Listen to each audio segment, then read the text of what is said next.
Hello everyone, and thanks very much for all the support with my videos, and thanks to everybody who kindly supports my campaign to get elected as an independent for Dublin Bay South on my GoFundMe, and links will be in the comments at the end of this video. Today I'm on Pearse house in the southeast inner city of Dublin. As you can see, this big development was built in 1934-35 and it was designed by Herbert Sims, who was involved and chief architect of Dublin Corporation in building so many of the complexes around Dublin City. And if people remember, big estates like Crumlin and Cabra were built. Following the Housing Act of 1932, there was a big push to build more public housing, and there was a push to increase the supply of public housing from 2,000 per year to over 12,000 per year. So all around the southeast inner city in particular, and the north inner city, you can see so many flat complexes still standing today, but they're in absolutely deplorable conditions, and so many have been neglected by successive governments and local authorities also as well. We've seen areas of Dublin City being gentrified and the working class being forced out. As you can look along here, this is the roadway people would see down towards the Bord Gáis Theatre that's down towards the Grand Canal docks, and that is a part of Dublin that has been heavily preoccupied with big tech corporations. A lot have come here because of the tax haven Ireland model, and they have a European headquarters in Ireland also as well. So many of the working class communities that have built these wonderful parts of Dublin have been forced away from their families, their friends, their neighbours, and more importantly, their network and communities. So many people I know in the area have been forced to move away, and it is disgraceful because these people in working class communities are the people that have built and made these vibrant and strong communities. And there is still a big element of the strong communities here. And as I can see here, you can see the condition that they're in. And for years and years, I'll just show you inside as well.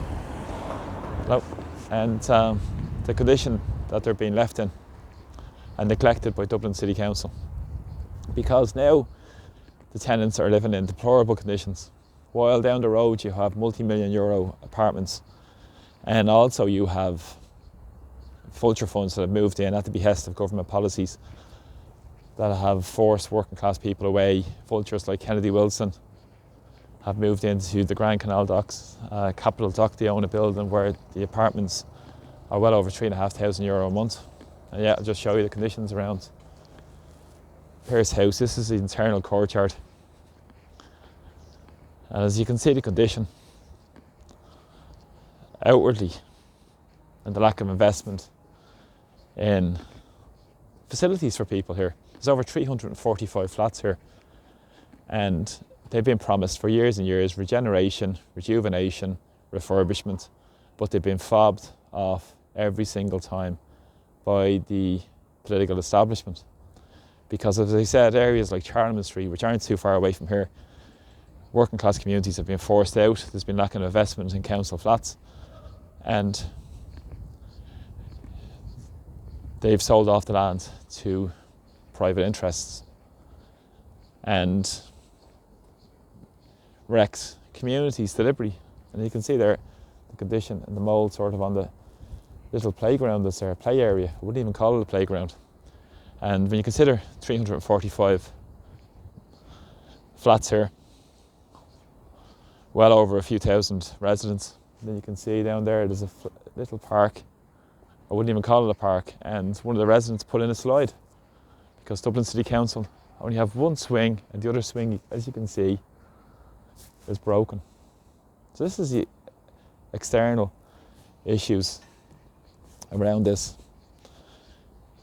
And over across the way there's a little football pitch that you have to book through Dublin City Council that is closed to so many children here most of the time because it's booked for businesses outside to come in and use it, just over there, and it's bolted shut at the moment, which is absolutely disgraceful.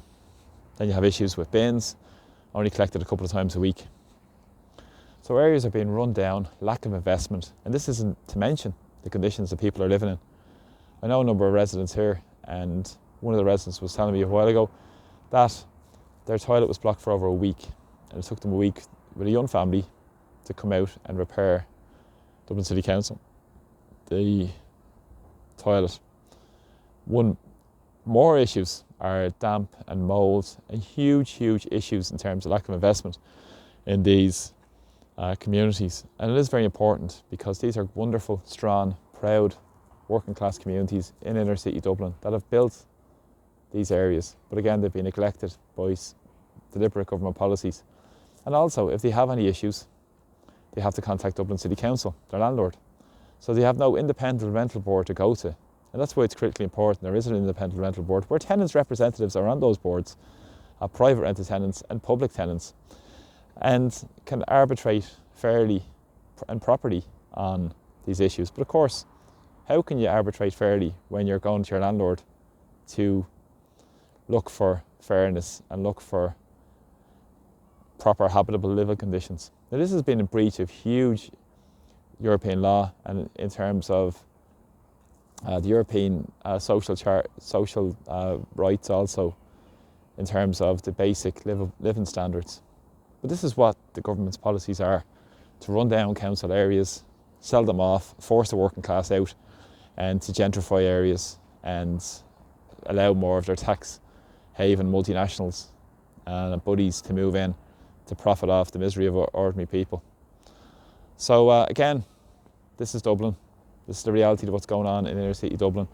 Thanks a lot for the support of my videos, really appreciate them. Thanks for the likes, shares, comments, and also please, on November 29th, vote Peter Jury number 1. And if you're in the local area, keep sharing my videos, because I'm going to stand up for working class people, stand up for the people in our communities that are left behind, the people that are unrepresented, and the people that are completely ignored by the Irish political establishment that only serve the big corporations and the wealthy.